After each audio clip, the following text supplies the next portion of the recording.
there, welcome or welcome back to my channel, or if you're new here, hi, my name is Samantha and this is my channel where I talk all about books.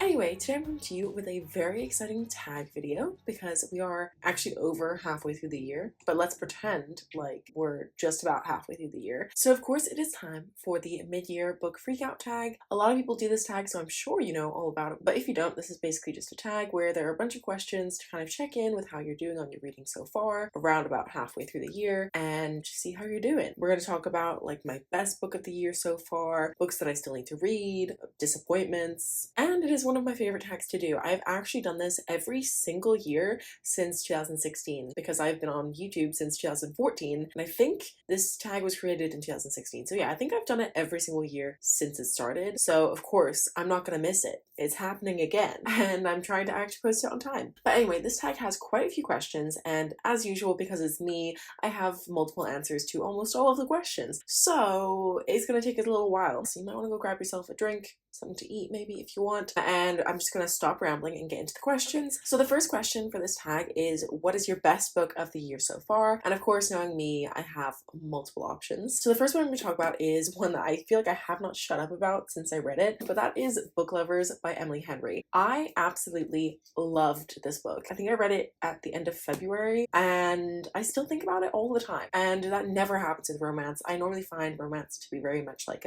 just like a little pick-me-up, and I instantly forget about it, but this one lives in my head rent-free. I think about Nora and Charlie a lot. If you don't know what this book is about, it basically follows our two main characters, Nora and Charlie, as I just said. Nora is a literary agent working in the city, and she kind of has bad luck with her dating life. She typically finds that the men that she dates will leave the city and go to a small town and end up having their own little like small town romance and falling in love with someone there and deciding to stay there and not come back to Nora. And Nora's actually okay with that due to some things in her past. She's not that bothered about having a bit of distance from these people, but she is very close with her younger sister, and her younger sister plans for them to go on this trip to this really small town, which is actually the setting of the like biggest book that Nora ever worked on, called Sunshine Falls. So they decided to go to Sunshine Falls for 3 weeks, and she runs into this guy who she really doesn't like named Charlie. He is an editor, and years before they tried to work together and they had this lunch and it went really badly and they ended up really disliking each other. So when she goes to Sunshine Falls and then all of a sudden Charlie's there, it's like, why is he here? Anyway, but it is a romance and I love this. I will die on this hill that I think this has the best third act conflict I have ever read in my life. I don't know, but for me, I think it makes complete sense. I was never like rolling my eyes at it and thinking like, just talk to each other. Like, it made sense. It was an actual real world problem that could happen in real life. I'm not saying the rest of the situation as much, although you never know. These things could happen. But definitely the third act conflict, it made sense. It could happen, and it broke my heart in the best way possible. I love this book so much, but it will definitely be one of my favorite books of the year and probably of all time. I'm already like really wanting to reread it because I loved it that much. Anyway, and the second one, which I could not decide between, is actually the first book that I read this year, which I have a whole dedicated reading vlog to in case you're interested.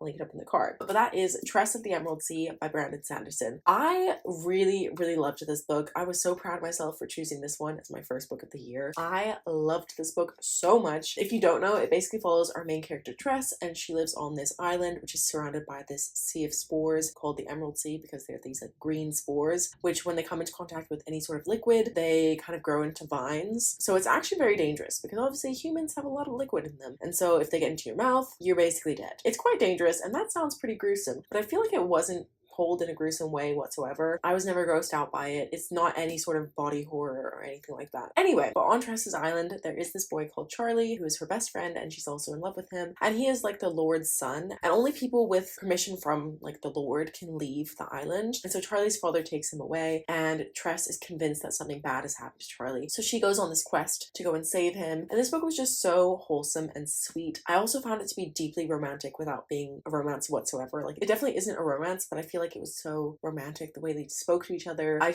really, really loved this book. I had a great time with it, and it was one of those situations where I didn't want to read it because I didn't want it to be over, but I loved it. I loved this one so much. If you haven't read it, I don't know what you're doing. He's Brandy Sandy. We all know him. You should definitely check it out.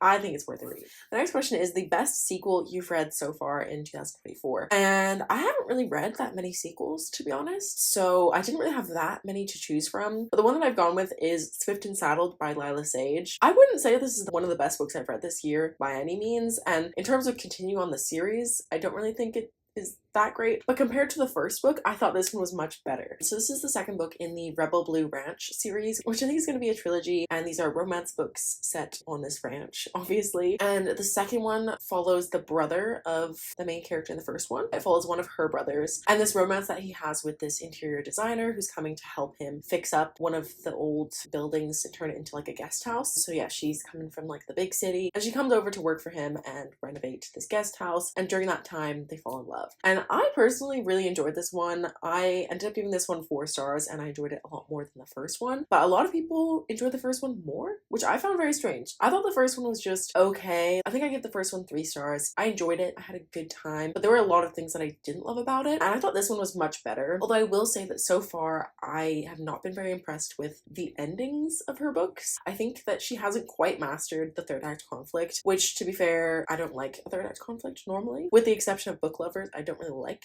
the third act conflict, but I feel like in both of the books that I've read by her, the third act conflict is just like very weak, resolved super quickly, and it's like, why did you even put that in there? I still found that with Swift and Saddled, but as I said, much better than the first one. Is it the best book I've read this year? No. It's probably not going to make it onto my favorites list, but I did enjoy this one. I thought it was a fun time and much better than the first one. The next question is your favorite reread of the year. And I've only reread this one book, I think, and that is A Court of Mist and Fury by Sarah J. Maas. I reread ACOTAR last year in November, I think, and ever since then, in my mind, I've been like, oh, I need to continue on with my reread of the series so I can finally get to A Court of Silver Flames. And I don't know why, I just wasn't doing it. I just was not picking it up. I had a hold on the audiobook at my library for the longest time, and it kept on coming in and I would just delay it. Anyway, literally like 2 weeks ago, I was like, that's it. It's time. It's time for me to read this because I read another book which really disappointed me, but it involved fairies, and I was like, you know what? It's time. It's time for me to reread something that I know I'm going to really enjoy, and I did give this 5 stars.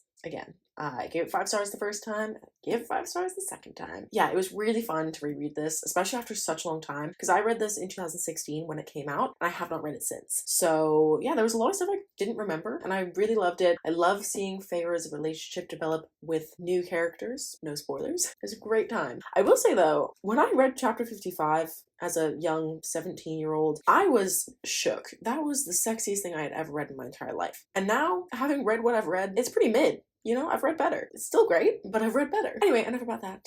That's on ACOMAF. Hopefully I'll do some more rereads later this year, but I don't know when, because there's so many books to read, and I feel like when I reread, I feel bad that I'm not working on my TBR, but then that's so dumb because I should just read what I want to read, but it's difficult, you know? So the next question is genre you've been loving, or the one that you've been reading the most. I would say I've kind of been reading 3 main genres this year, and 2 of them I've been loving. One of them, I've just read a lot of them, but I haven't really enjoyed them that much. So the 2 genres that I've been loving the most this year are definitely romance. As you can probably tell, I've read quite a bit of romance this year, and I've been having a pretty good time. There have definitely been some misses, but there have also been a lot of hits. So yeah, I'm having a really good time with romance. And I also feel like I'm back on my fantasy bullshit, because if you haven't been watching my channel for like the whole 10 years that I've been doing this, which I don't blame you if you haven't been. It's a long time, but if you have, that's amazing. Anyway, but yeah, if you haven't been around for a while, you might not know that I used to read almost exclusively fantasy. Like, fantasy was my jam. It was back when I read more YA. I almost exclusively read YA fantasy. It was my favorite thing. And now, I don't know, the last few years, I just feel like I haven't had the attention span for it. But this year, I am back on my fantasy bullshit, as I said. And I feel like I've been reading a lot of fantasy. I've really been enjoying it for the most part. And yeah, I'm having a grand old time. The other genre, however, that I've read a lot of is sci-fi, because I took part in the Galactic-thon in May, and then also I've been reading the Murderbot Diaries. I've read a lot of sci-fi, but I would not say that I've been loving it that much. I've had a lot of sci-fi books that are kind of on the lower end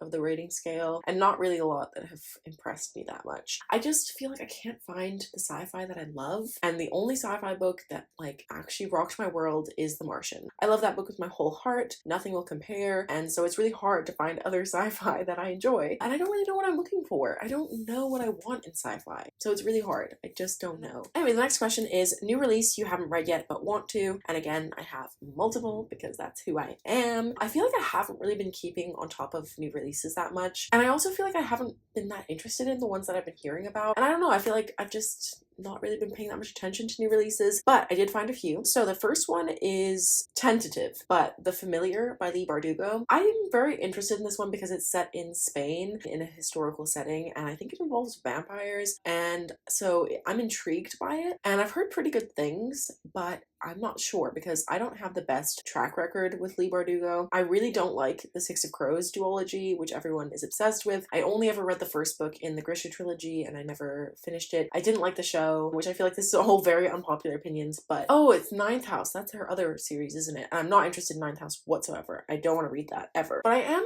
kind of tentatively interested in The Familiar. So I don't know about this one, but I might get to it, I might not. We'll see. The next one is Five Broken Blades, and I've forgotten the author of this. I've also forgotten the plot entirely. I've heard about this book quite a bit recently, and funnily enough, my husband got a thing on Instagram, which doesn't really make any sense because he doesn't ever read, but he got some sort of reel about this book, and he was like, oh, have you heard of it? And I was like, I have heard of that. Can't really remember what it's about, but I remember hearing good things about it. But I'm excited about this one, whatever it's about. I'm pretty sure it has assassins in it, and it's definitely a fantasy, I think. I think it's a fantasy romance. So all buzzwords that I'm interested in. And the last one is one that I actually own physically, and that is The Age of Magical Overthinking by Amanda Montell. This is a nonfiction, and I've actually heard kind of negative things about this, but I'm still tentatively excited for it, and obviously I own it, so I will be reading it at some point. But yeah, I really enjoyed her other two books, and so it's a shame that this one hasn't been getting great reviews, but I don't know, we'll see. I'll get to it at some point. This only came out in April, which is not that long ago, and I have been in the middle of some other nonfictions, so hopefully I'll get to this in the next couple of months and we'll see what I think. This is a new release that I'm still wanting to read. I'm just now a bit more nervous going into it, so yeah, we'll see what I think when I read it, but at some point. So moving on to the next question, which is your most anticipated releases for the second half of the year. I actually have quite a few, which is surprising because, as I said, I haven't really been paying attention to new releases that much. So the first one I have is one that I don't think anyone else is anticipating because for some reason these books have not very good ratings, and I don't understand because I love these books. But that is the third book in the X-Hex trilogy by Erin Sterling. I love the X-Hex. I thought it was so fun. If you don't know what I'm talking about, the X-Hex is a witchy rom-com set in this small town, and the first one is sort of a second chance romance where our main characters had a relationship when they were like 20, and the guy left suddenly, and so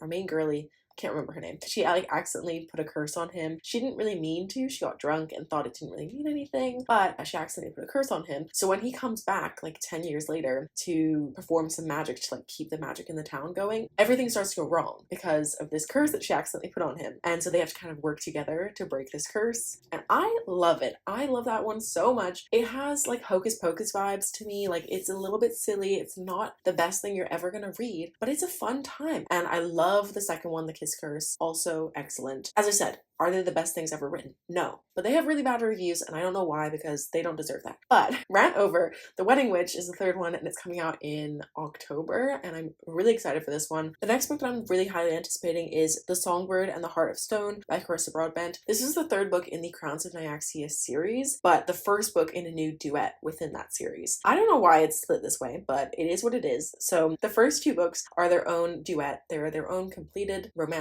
story, and the next two books are going to be following a character that we meet in those first two books, but it's more her story, and you have to have read the other ones first to get to this one. Otherwise you are going to be confused because it is a continuation of the story, but just through a new perspective following a new romance. And I'm really excited. If you don't know what this series is about, it's basically if you had the Hunger Games, but you added vampires to that, and it's really fun. I really, really loved the first book. The second one I was not as big a fan of, but I think the first book is amazing. It's like not well written. Like the X-Hex, it's not like the best thing you'll ever read, but in terms of entertainment value, it's amazing. I loved it so much. Another one on my list is Air by Sabaa Tahir. I have no idea what this one is about. I've forgotten, but I do know that it's going to be a fantasy book by Sabaa Tahir, and I'm very excited. I did really enjoy the An Ember in the Ashes series when I read that a few years ago, show, and I really love her writing style, so I definitely want to check this one out when it comes out. And the last one that I've got is called The Teller of Small Fortunes by Julie Long, and this comes out on the 5th of November, and I actually have an arc of this one already, and I'm really excited. And this is a cozy fantasy book following our main character Tao, who is going around the countryside to small towns and giving people little fortunes. That is until she runs into an ex-mercenary and a semi-reformed thief who recruit her into their desperate search for a lost child. Soon they're joined by a baker with a need for adventure, and of course a slightly magical cat. That sounds so fun. I'm very excited about this one. I was scrolling on NetGalley the other day and I saw it and I was like, I'm gonna request that because that sounds like a good time. The next question is biggest disappointment. So the first one I've got is The Last Murder at the End of the World by Stuart Turton. I got an arc of this book because I thought it sounded really exciting. It was actually so boring.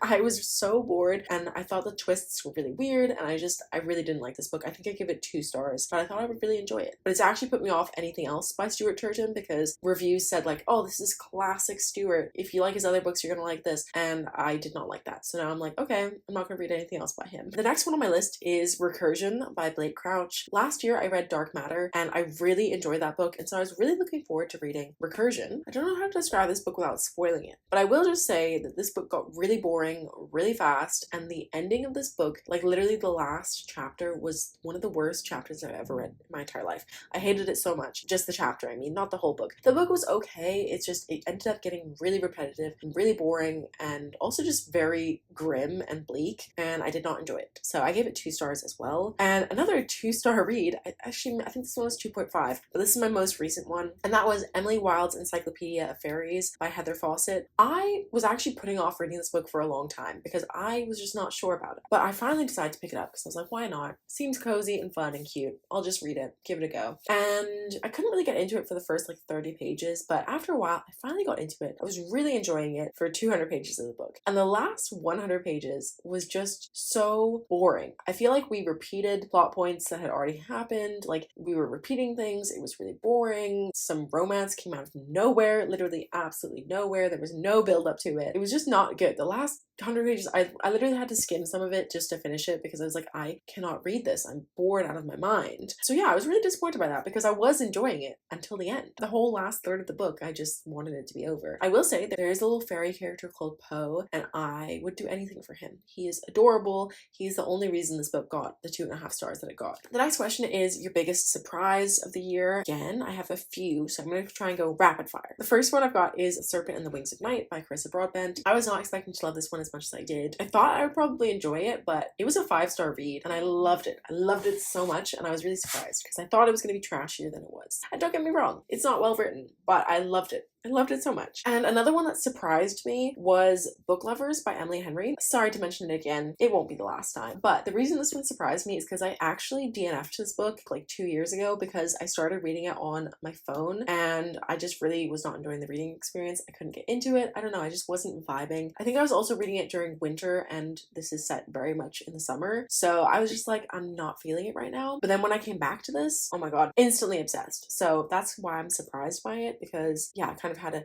slightly negative reading experience when I first tried to read it, but this time 10 out of 10. The next question is your favorite new author of the year. I've read quite a few new authors, but none of them have really stood out to me as like a new favorite. These 2 authors I have read from before this year, but I've definitely been like the most interested in their books this year. So the first one is Emily Henry. I don't think that's a surprise to anybody, but I've been eating her books up this year and I love them. I'm almost out of books by her, and that's very sad to me because then I have to wait for her next one, which might be next year, might not be next year, I don't know. And the other one is Brandon Sanderson. Now I have actually had some mixed results with him this year, but I did just really love Trust of the Emerald Sea so much, and I really loved the first Mistborn book. Haven't continued on, but I loved that one. So yeah, I would say those 2, even though neither of them are like new to me authors this year, but there you have it. The next question is newest fictional crush or favorite couple. You know, I'm a happily married gal. I don't really get fictional crushes anymore, so I'm gonna go with the favorite couple option, and I have 2, and they're both from Emily Henry. I'm so sorry, but they are Nora and Charlie, Are We Surprised, and Daphne and Miles from Funny Story. I just love them. I love them so much. They've got great chemistry. I am actually obsessed. It's a bit of a problem. Like, I just want to reread these books all the time. I think about it all the time. I'm like, should I reread them? No, I need to read other stuff. But also, should I reread them? Maybe. Really, I shouldn't. I should not. I absolutely should not. The next question is newest favorite character. And for that one, I'm going to go for Rain from The Serpent and the Wings of Night. He is the main reason I even enjoyed the second book, because to be honest, it was a bit of a slog. But I read it for Rain, and I would read it again for Rain because I love him. I don't know what it is about him, but I just really loved him. So maybe he's my new fictional crush as well, but he was also my favorite character. He really made that series for me. The next question is a book that made you cry. This is such a weird answer because I didn't even really like this book that much, but that's Skyward by Brandon Sanderson. I ended up giving this book a 3-star. I did not really enjoy myself reading it. The only reason I even finished this book was because I ended up getting an audiobook. Otherwise, I never would have finished it, I don't think. But the ending, it made me tear up. There's like a big battle at the end and it made me tear up. I was listening to it while I was doing my makeup, getting ready for work, which is the worst time to start crying. And yeah, I started to tear up. I just got really emotional from it. Unfortunately, I won't be continuing on with the series, but it was weird because I don't even really think of that book that fondly, but it just made me cry, which is weird. I also did tear up at Trust of the Emerald Sea and also Book Lovers. Anyway, the next question is a book that made you happy. Of course, most of the romance books I've read this year I could mention for this, but the one book that comes to mind when I think of a book that really made me super happy is Funny Story by Emily Henry. I really loved this one. I had such a fun time reading it. I actually read this one during my most recent vlog that I posted, which was where I read for 24 hours. I mean, that was filmed back in April, but I did talk about that book a lot in that video, which I just posted last week because it took me a really long time to edit. Anyway, yes, Funny Story. I loved it. I was having such a good time with it. It really made me so happy. The next question is the most beautiful book you've bought or received this year. I haven't actually bought that many books this year or received that many, but I will say that the most beautiful book I've bought for myself will probably go to The Age of Magical Overthinking by Amanda Patel. I just really love the cover of this. I think it's so cute and cool. And the most beautiful book I've received is actually this arc of The Great When by Alan Moore. It says it on the back for some reason. I really love this arc cover, especially the back. Oh my god, look at that. It's like so shiny. I love the colors, and the actual cover itself is pretty cool as well, although it doesn't have the foil detailing that the arc does. I really like this. I think it's super cute. I'm excited to read this at some point. I don't know when. It comes out in October, so I've got time, but I definitely need to get to this one at some point this year. The penultimate question is, what books do you need to read by the end of the year? And of course the answer is always all of the books that I can read. I want to read them. But I do have 4 that come to mind, which I would really love to read this year. So the first one I've got is actually going to be the whole trilogy, but it's the Mistborn trilogy by Brandon Sanderson. I really want to reread the first book and then continue on with this one. This is the second one, and then also read the third book. I actually started this book last year, and I think I read like 150 pages, but I just really wasn't in the headspace for it at the time. Now I feel like it's been too long, and I want to reread the first one, then read this one, and then finally get to the third one, because I really want to continue on with the whole Mistborn world. There are just so many books in this series, and it would be really great to kind of try and get caught up before trying to tackle some of Brandon Sanderson's bigger works like the Stormlight Archives, which scares the hell out of me. So yeah, that's the first one. Well, actually 3, but you know. The next one I've got, I've also already mentioned in this video, but that is A Court of Silver Flames by Sarah J Maas. I'm currently rereading A Court of Wings in Bruin so that I can get to this one, because I was never actually planning to read this one, and then I don't know, I was just convinced, and so now I have it. I'd love to read this at some point this year, hopefully over the summer, because as I said, I'm currently reading A Court of Wings in Ruin, so I think I can probably read this next month or in August, so we'll see. The next one I've got is one that I bought last summer when I went book shopping with my friend, and I still haven't read it, which is such a shame. But that is She Who Became the Sun by Shelley Parker Chan. This is a historical fantasy set in China in the 1300s. But yeah, I'm really excited for this one. It was just calling out to me in the bookstore that day, and I just had to bring it home with me, and then I haven't read it, and I said I was going to read it last year, and I didn't. So hopefully before the end of the year, especially because this is only a duology and my library has the second one, so I can just smash this out super quickly, hopefully. So yeah, I feel like, as I said, I'm in a fantasy zone right now, so hopefully I can actually get to this one. And the last one, which I would really, really love to get to, is Chain of Gold by Cassandra Clare. This is the first book in the Last Hours series, and I have owned this book since it came out in 2020, and I have not read it yet. And that was 4 years ago. What the hell? Where did that time go? I really should read this. I was like putting off reading it because I wanted to reread The Infernal Devices first, and I've now done that, and that was like 2 years ago. So I feel like I'm getting to the point where I almost need to reread The Infernal Devices again, but that's overkill. So I'm just gonna try to get to this one as soon as possible. I've heard really good things about this series, specifically the first two. I know people don't really like the third one as much, but yeah, I need to get to it at some point. It just really needs to happen. I feel like I'm gonna enjoy it one day soon. And finally, the last question is your favorite video that you've posted this year. And again, I would say I have two for this one. I'm so sorry. As I said, I cannot decide on these things. Actually, I'd say one of my favorite videos was the video I did for like reading my first book of the year, so reading Jurassic the Emerald Sea. I just really liked how that turned out, but I really like the idea of kind of intentionally choosing your first book of the year. I mean, it doesn't really matter that much, but I feel like it's nice, and I really liked how that video turned out as well. Another one that I really liked was a productive day in my life vlog that I did. I've just been quite enjoying the kind of like hanging out with me types of vlogs. I really like watching those ones. I don't know why, because you think it's like kind of boring, but I don't know, I really like watching other people's, and I liked how that one turned out, even though it's just like me doing really boring life stuff, but I think it turned out nicely. I don't know, I like it. Anyway, those were all of the questions for the mid-year book freakout tag. As usual, I have chatted for way too long, but that is all that I have for this video, so I hope you liked it. If you did, please give a thumbs up. If you're new here, feel free to subscribe down below. If you made it all the way to the end of this video, please leave me the calendar emoji because those calendar pages are flying off. And please let me know some of your answers to these questions down below. Specifically, let me know what your favorite book of the year is so far and what your anticipated releases are. I would love to know. But that is all that I have for this video, so I'll see you very soon with another one. Bye! You in the backyard and you're all fine in the summer. Stay there for 3 weeks where we learn to love each other. Wrote you a letter.